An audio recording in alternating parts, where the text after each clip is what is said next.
Eh bien bonjour, je m'appelle Julia, j'ai 35 ans, bientôt 36. J'ai 2 petits-enfants, j'habite à Beaulon depuis 2 ans. Je suis toute nouvelle par ici. J'ai repris la ferme, une ferme de maraîchage diversifié et bio qui était déjà en maraîchage depuis une bonne quarantaine d'années. Et puis voilà, et donc nous on s'installe ici petit à petit, on est en train de monter une ferme et un lieu de vie. Je suis Gwenolé Leverge, j'ai 41 ans, 42 cette année je crois. Je suis maraîcher depuis 7 ans, le compagnon de Julia, avec qui on a 2 enfants comme elle a dit.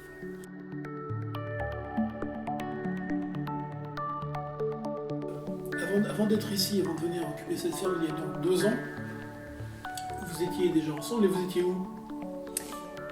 On était à la Mézière. En fait, moi je me suis installé sur une petite ferme à la Mézière sur 2 hectares. Et donc à titre individuel au départ. Et puis Julia est venue me rejoindre au fur et à mesure de plus en plus. Et a découvert les joies de l'agriculture et du maraîchage et a voulu s'installer. Sauf qu'à l'époque, on pouvait s'installer qu'en fonction d'une surface. Et donc on n'avait pas la surface pour installer 2 personnes. Voilà. Qu'est-ce qui a fait que vous avez choisi Beaulon?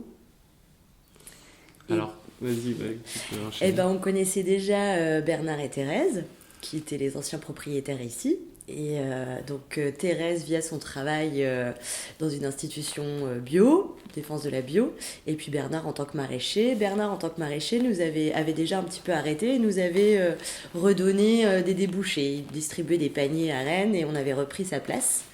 Et puis on cherchait déjà une ferme et on lui avait dit si tu laisses ta place là, est-ce que peut-être tu laisserais ta ferme? Il n'était pas trop sûr à l'époque, et puis quelques années plus tard, donc il avait dit non, et puis quelques années plus tard, ils sont venus nous la proposer pour qu'on puisse reprendre le flambeau. La ferme à la Mézière était déjà une ferme bio ou pas? Alors, au départ, non. Nous, on a récupéré un champ nu, donc il a fallu... En fait, il y a eu 2 ans de conversion, mais nous, on a eu qu'1 an de conversion parce qu'en fait, ça a été amorcé un petit peu avant. Et donc, on a tout monté dessus, et du coup, maintenant, aujourd'hui, c'est un champ bio. Ouais. C'était une ferme uniquement maraîchère, on ne parle pas d'animaux ou quoi que ce soit? Non, pas du tout, c'était tout petit. Enfin, 2 hectares en maraîchage, c'est le minimum. Enfin, oui, le minimum, on dira, pour une personne. Donc après, les animaux, ça prend. Cette sensibilité bio que vous avez tous les deux, ça a émergé comment chez vous? Comment ça a émergé chez toi? Alors, au niveau de l'agriculture, de toute façon, il n'y a même pas eu à se poser la question. Nous, on voulait faire de l'agriculture bio. Alors, pourquoi bio? Alors, je pense que déjà, moi, j'ai été éduqué dans un climat...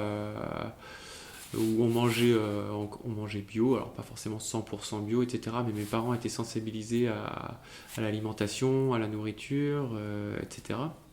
Et puis, en grandissant, moi j'ai toujours été attiré par l'environnement, enfin la nature, etc. Donc c'était une évidence, quoi. Enfin, on s'est même pas posé de questions, quoi.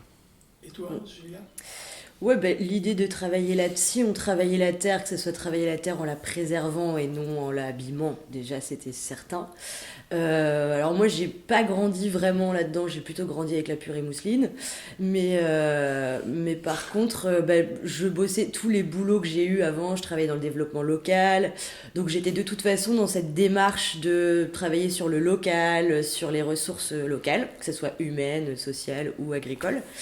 Et puis, j'avais un métier qui m'emmenait un petit peu partout sur la planète, un peu très loin. Donc, je travaillais dans la solidarité internationale. Et à un moment donné, je me suis posé beaucoup de questions sur cet intérêt à travailler si loin alors qu'on pouvait faire des choses localement, ici, sur place, hyper intéressantes et militantes. Parce que pour nous, c'est vraiment aussi quelque chose de militant. Parce que c'est pas facile d'être agriculteur. Et quand on le choisit, parce que pour nous, c'est quand même une des reconversions. Donc on n'est pas issu de la terre. Donc quand on le choisit, c'est militant parce que c'est pas facile tous les jours.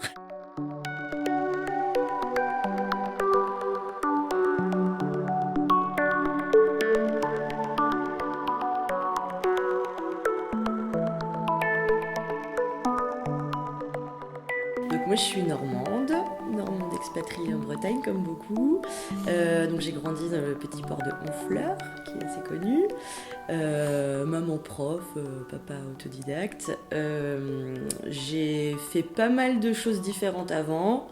Moi je viens du développement local. J'ai travaillé dans le tourisme local, etc. Et puis je bossais dans le monde associatif. Et donc je travaillais dans une association de solidarité internationale, notamment pas mal en Afrique, au Togo, où je développais des projets, notamment agricoles, pour essayer de créer des revenus locaux aux structures sur place, des structures d'insertion envers la jeunesse, des orphelinats, etc. Voilà, donc il y avait déjà un petit peu d'agricole, mais moi j'étais surtout dans le projet. Parce que tu avais fait des études autour de l'agriculture ? Ouais, oui, alors moi j'ai un parcours un peu serpent, j'ai beaucoup voyagé, j'ai fait des études, j'ai arrêté, j'ai voyagé pas mal dans le monde, je suis revenue, j'ai repris des études. J'ai d'abord fait des études dans le tourisme, j'ai bifurqué vers le développement local et j'ai bifurqué vers la solidarité internationale. Guénolé, tu viens d'où toi ? Alors moi je suis finistérien, je viens de Landerneau. Donc mon père, il a fait une carrière de kinésithérapeute, ma mère était institutrice. Moi j'ai fait un cursus classique, ensuite je me suis orienté vers l'animation surtout, l'animation auprès d'enfants, tout ça. Et ensuite, j'ai surtout travaillé là-dedans, je ne me suis pas vraiment formé, et ensuite j'ai passé le diplôme d'éducateur spécialisé. J'ai travaillé à peu près 10 ans en tant qu'éduc. En finissant ma carrière, sur les 5 dernières années, j'ai fait principalement de l'insertion. Et j'ai fini en faisant de l'insertion dans le cadre d'un jardin de cocagne. Par le maraîchage. Par le maraîchage, du coup. Alors, j'ai fait un BPREA, donc brevet professionnel de responsable d'exploitation agricole, qui est la formation obligatoire, mais qui est une formation... donc niveau bac, donc c'est en fait la formation qui permet de s'installer. C'était pas une formation qui, bon, ça m'a donné des connaissances, hein, mais c'était pas forcément en plus spécifique maraîchage, pas du tout en bio. Donc j'ai plutôt découvert le milieu agricole. Et après, c'est mon travail dans le cadre de stage et puis au jardin de cocagne là qui m'ont permis vraiment d'acquérir des compétences et puis de vraiment mesurer en fait la globalité, enfin ce que c'est qu'une ferme, quoi, parce que c'est pas que produire.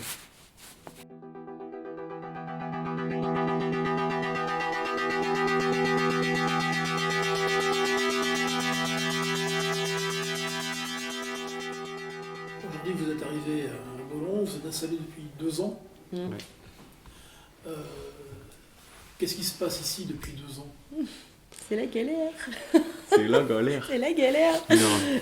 Oh, bah on a... En fait,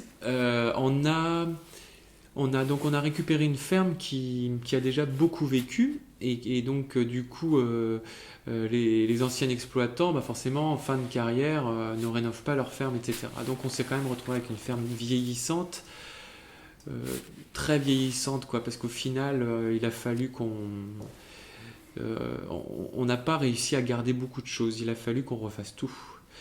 Donc, et comme on était déjà maraîcher, avec déjà des clients, etc., et que de toute façon il nous fallait bien un revenu, etc., on n'a pas pu s'arrêter de produire. On n'était pas dans le cadre d'une installation classique où on s'installe, on commence la production, on vend. Là, il a fallu continuer de produire et rénover la ferme. Et donc depuis 2 ans, en fait, on rénove la ferme. Donc c'est un petit peu un excès de travail quelque part parce que la production normalement de légumes nous prend un plein temps à chacun, plus du temps aussi salarié. Et là aujourd'hui, on est aussi en train de continuer de construire la ferme pour qu'elle fonctionne, qu'elle soit optimisée. Et donc, on travaille énormément, voilà, en plus de la production de légumes, à construire une structure.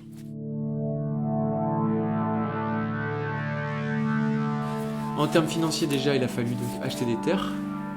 Et ensuite, le gros investissement, ça a été les serres. Un autre gros poste, mais moindre quand même, c'est la partie irrigation. Parce que nous, on ne peut pas cultiver des légumes sans eau. Et puis après, il y a aussi après il y a tout le matériel, quoi, tracteur, tout on l'avait déjà, quoi. Mais on l'a quand même financé quelque part, mais on l'avait déjà, donc ça pour nous c'est un poste un peu différent.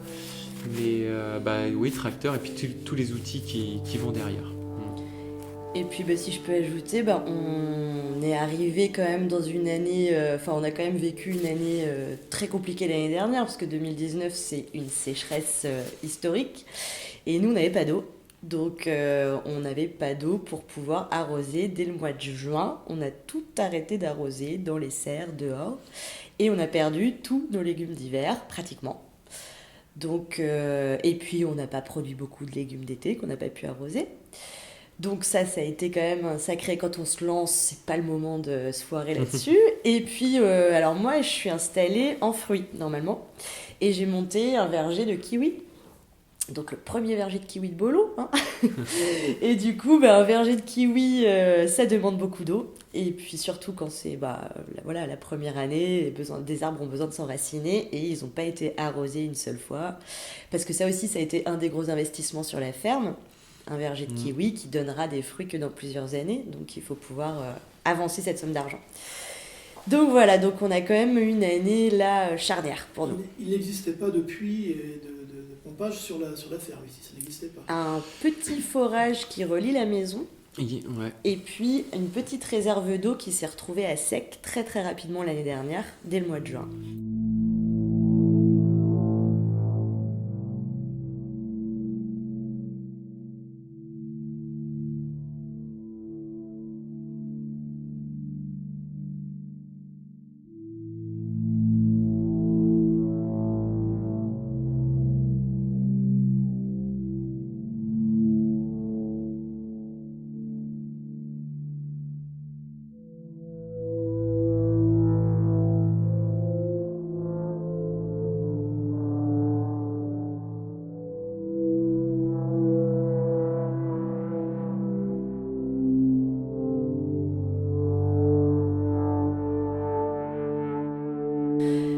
La terre de Bolon n'est pas la terre de la Mézières, donc on repart un peu à zéro quand on est agriculteur et qu'on change de terre.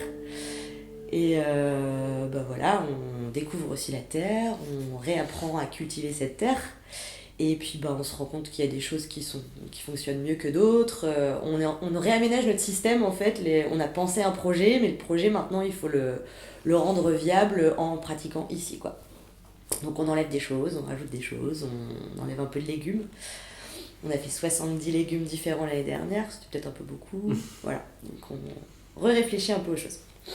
Aujourd'hui, les légumes sont vendus quasi exclusivement sur la ferme, ou bien est-ce que vous vendez beaucoup sur l'extérieur? Et si vous vendez sur l'extérieur, où est-ce que vous vendez? Alors, on vend quand même en local, mais on vend beaucoup à Rennes. Hein. Nous, on a le magasin là qui est un peu notre... c'est très important pour nous en fait que les gens d'ici qui habitent autour de la ferme puissent venir s'approvisionner directement chez les producteurs. Ça faisait partie de toute façon de critère. Nous, c'était important d'avoir de la vente directe à la ferme. Ouais. Voilà. Mais quelque part, ça ne représente pas tant que ça sur le chiffre d'affaires. Nous, on vend, on a une AMAP, donc on distribue des paniers sur Rennes. On travaille avec Brin d'Herbe. Magasin de producteurs. Avec Biocop. Avec les Biocop de Rennes. Voilà. Et on est associé à 2 collègues maraîchers Et on distribue d'autres paniers sur Rennes. C'est un peu le système est un peu différent du Nala. Et on a une place au marché des Lys avec ces deux autres producteurs là. Ça s'appelle le Giron. Vous êtes vous-même présent sur le marché des Lys tous les samedis matins? Non, on a la chance d'avoir quelqu'un qui fait ça pour nous. Ouais. On se lève pas le samedi matin. Et puis on essaye de bosser avec la cantine qui est à la CIP, la cantine qui dessert les écoles du coin, et puis avec des petits magasins bio autour, on essaye aussi de bosser le plus possible en local. Voilà. Et le magasin, ça représente une 50aine de familles par semaine. Et puis c'est les gens de Bolon, de Saint-Urial, de Gauvin, jusqu'à Tréfindel. Voilà.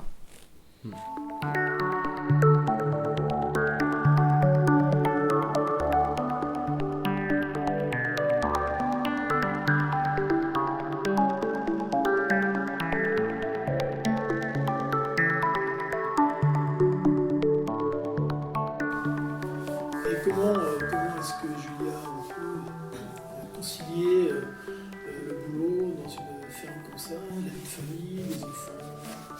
Ouais, c'est pas simple. C'est pas facile, on se pose la question tous les jours. Faut aussi faire des choix. On a quelques années à passer où on est moins avec nos enfants que ce qu'on aimerait. Justement, on ne fait pas de marché le week-end parce qu'on veut pouvoir être avec nos enfants. On choisit de s'arrêter à des moments, l'été notamment, parce qu'on a besoin de passer du temps avec nos enfants. Après, c'est pas simple, c'est un challenge de tous les jours. Bon, je pense que c'est aussi toutes les mamans dans tous les domaines, mais quand ils vont grandir, ce sera peut-être un petit peu plus simple parce qu'on a la chance d'être sur place. On a la chance de aussi pouvoir un petit peu aménager notre emploi du temps parce qu'on est nos propres patrons. Mais on a beaucoup d'heures de travail et c'est pas évident et ils nous réclament beaucoup. Et c'est la même problématique pour les papas d'ailleurs que...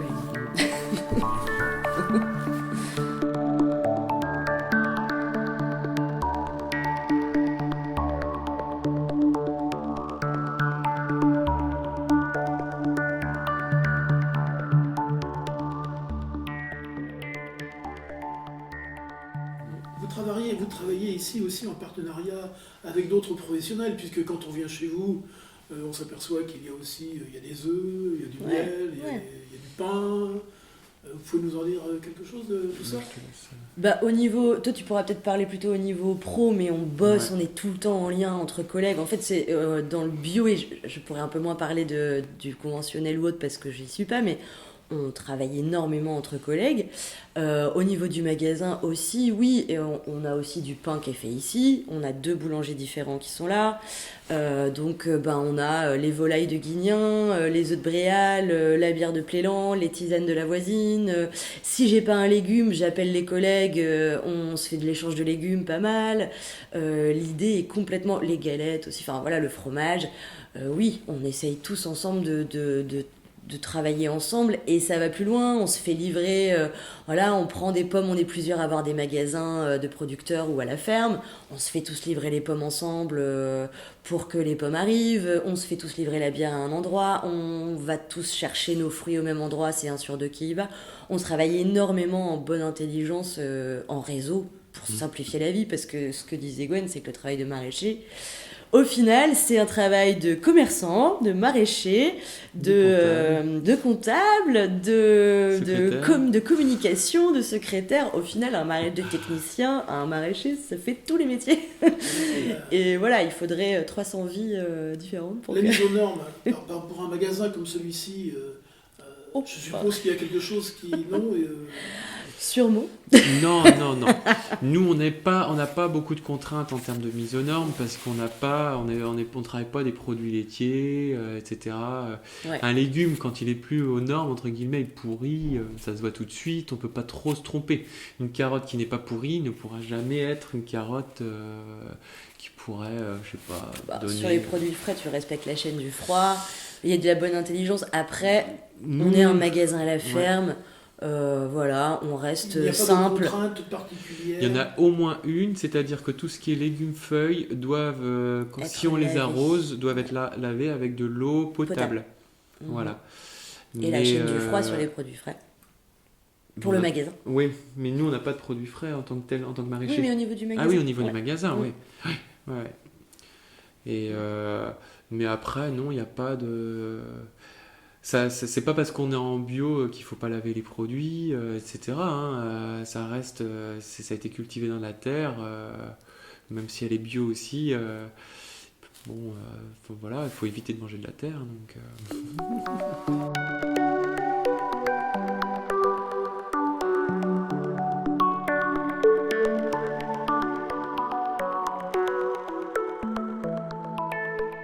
Comment est-ce que vous voyez, vous, votre avenir, justement, dans les années qui viennent, pas simplement l'année prochaine, mais dans les 10 ans? Radieux. Est-ce que pour vous, la voie que vous avez choisie, vous êtes persuadé que c'est la bonne voie et que, en fait, petit à petit, tout le monde y viendra dans les circuits courts, l'entreprise locale, le bio, etc. Ou vous pensez que c'est encore quelque chose pour lequel il va falloir se battre? Alors, il va falloir se battre pour la bio, etc. Parce que pour nous, on pense que c'est vraiment l'avenir et puis vers là qu'il faut aller. Il y a beaucoup d'autres personnes qui vont aussi qui vont arriver en bio, mais qui vont garder le schéma traditionnel, les mêmes systèmes, etc. Qui vont faire de l'industriel. Ouais, voilà. Donc nous, concernant notre avenir, nous, on mise sur le fait justement de travailler en local. On ne veut pas partir sur le gros, envoyer des palettes dont on ne sait même pas où elles arrivent, etc. Et je pense que là-dessus, en fait, on sera jamais très concurrentiel, sauf si bon, il y a d'autres maraîchers qui s'installent, etc. Mais je pense que encore, on arrive quand même bien à se parler quand il y a des collègues, etc. Donc nous, on mise tout en fait sur le local et la vente avec le moins d'intermédiaires possible. Nous, le plus gros, on a au plus un intermédiaire. Quand c'est Biocoop. Quand c'est Biocoop. Et c'est les seuls. Et ouais, je crois que c'est les seuls. C'est les seuls. Tout le reste est vendu en vente directe. Tout le reste est vendu en vente directe. Donc, du coup, on maîtrise notre chaîne de A à Z, même avec le magasin Brin d'Herbe. On est adhérents, on est tous ensemble, tout le collectif propriétaire ou locataire, mais notamment d'un magasin, de toutes les appros, etc. Donc, on maîtrise notre chaîne de A à Z. Voilà. Et nous, c'est là-dessus qu'on pense qu'on va tirer notre épingle du jeu, parce que si jamais en tout cas on se dit que la bio devient la norme, eh bien les gros faiseurs de légumes industriels se mettront en bio, mais garderont le même circuit, parce qu'on ne peut pas faire 50 hectares de carottes et la vendre. Enfin, on peut vendre en local, on va vendre, mais ça sera rien, quoi. Donc ça ne représentera rien. Donc ils garderont les mêmes circuits. Voilà. Je pense qu'un jour, on trouvera que du bio et plus de conventionnel. Bon, c'est peut-être pas tout de suite, hein, dans les supermarchés et autres. Du coup, ça sera aussi aux citoyens, aux gens de comprendre la différence et de venir dans les endroits comme chez nous, comme Brin d'Herbe, comme autres, comme les magasins à la ferme, pour voir la différence du produit, parce que de toute façon, ça ne sera pas cultivé dans les mêmes, avec la même démarche. Donc, un produit bio-industriel est un produit industriel, sauf qu'à la place de mettre un produit qui est... il sera juste estampillé bio, mais ça restera un produit, ça restera une manière de produire, pas tellement respectueuse de la terre, etc. Et du coup... Voilà, c'est aussi le citoyen. Il y aura toujours... en fait, je pense qu'on va décaler. On va juste décaler la norme, en fait. Et voilà, il y aura peut-être même des nouveaux labels. Le label bio sera plus le label de référence pour des magasins, pour des fermes comme nous. Il y aura un autre label qui dira, voilà, ici c'est bio, mais aussi on respecte le social, une certaine éthique, etc. Enfin, voilà, on ira plus loin dans les normes. Pour que l'industrie arrive en bio, de toute façon, le cahier des charges, il va se simplifier. Il a déjà commencé à se simplifier, notamment par rapport au social. Quand on est passé au cahier des charges européen, tout le volet social de la bio a disparu. Donc aujourd'hui, on peut faire de la bio tout en travaillant avec des travailleurs détachés, par exemple. Alors que nous, on s'était mis dans la bio justement parce qu'on se disait il y a aussi un aspect social, c'est-à-dire que les gens qui travaillent avec nous, on veut qu'ils soient bien dans leur travail, etc. Voilà, qui participent à la vie de l'entreprise, etc. Les industriels, ils ils vont pas être dans cette démarche-là. Donc en fait, oui, ce qui risque de se passer, je pense aussi, c'est qu'il va y avoir en fait des nouveaux labels, ou en tout cas comme Biocohérence par exemple, qui existe, qui est un label assez peu connu, mais qui est entre guillemets l'ancien label bio, c'est-à-dire que c'est du bio, mais avec prise en compte des parties sociales.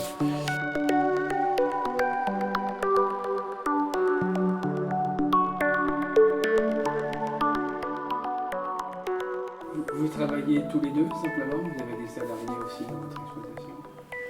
On travaille tous les deux avec une personne en CDI. Et puis, on avait 2 personnes en CDI et la sacrée sécheresse nous a obligés à laisser partir une personne. Et on travaille en général avec 2 saisonniers, toujours pendant 6 mois à peu près. Et puis, après, c'est d'autres personnes, mais sur du ponctuel. Les fraises, une grosse récolte, les gros chantiers, voilà. Vous accueillez des stagiaires? Ouais, Oui. oui. Tous les stagiaires qui sont en formation agricole dans le coin en général. On a une formation agricole bio ici en maraîchage, Heureux. Donc il y a toujours des stagiaires. Ouais. Et ça vous aide beaucoup ou c'est vraiment... Les stagiaires? C'est un échange plutôt pour eux que... Oui, Ouais, c'est plutôt vraiment un échange. un échange, hein. Bah, déjà, c'est 10 semaines dans l'année. Ouais. Et puis, après, ça dépend des stagiaires, mais bon, ils ont beaucoup de questions, etc. Et c'est normal qu'on y réponde. Donc, On n'exige pas un rythme, on voilà. n'exige pas des choses. Ils sont pas salariés. Donc, du coup, nous, on considère que c'est un échange, quoi. C'est quand même 2 bras en plus, mais Oui. c'est pas l'équivalent d'un salarié, quoi. Mais évidemment, c'est toujours chouette quand il y a besoin de désherber les carottes, d'avoir 12 bras plutôt que 6. Et un peu pour votre quotidien donc dans la ferme par rapport à un agriculteur d'il y a 50 ans, vous diriez qu'il y a autant de travail ou s'il y a plus de travail? Parce qu'on a interviewé pas mal de personnes âgées là, qui nous disaient bon, c'était très dur, quoi. Ils avaient des toutes petites fermes avec 5 hectares et on y vivotait, quoi. Mais en revanche, ils travaillaient beaucoup. Et la somme de travail pour arriver à une production un peu rentable, entre guillemets, c'est la même chose qu'avant ou c'est quand même... En fait, nous, aujourd'hui, on est dans cette situation-là. C'est-à-dire qu'on vivote, on n'a pas le matériel adéquat, enfin, on a du matériel vieillissant, etc. Par contre, comme on vend tous nos légumes en direct, etc., on les vend à un prix raisonnable.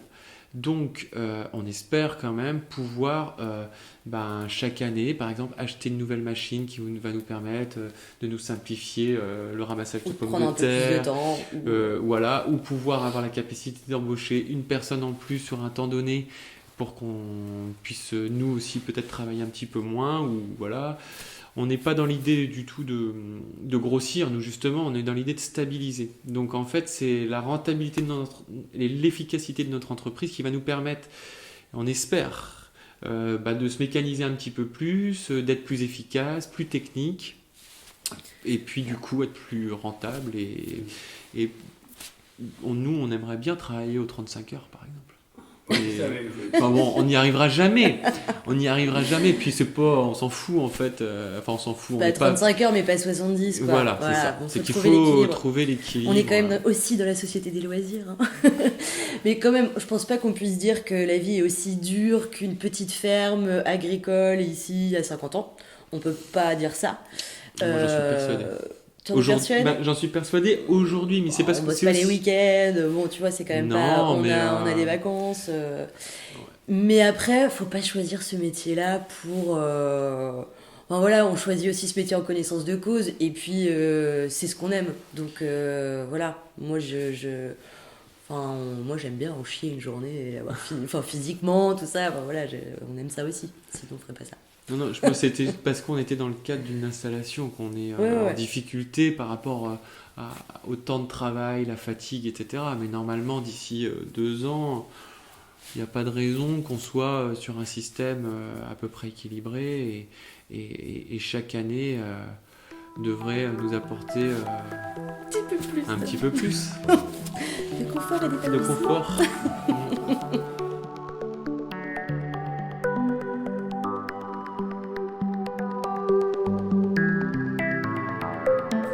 Insertion dans la commune de Vollon.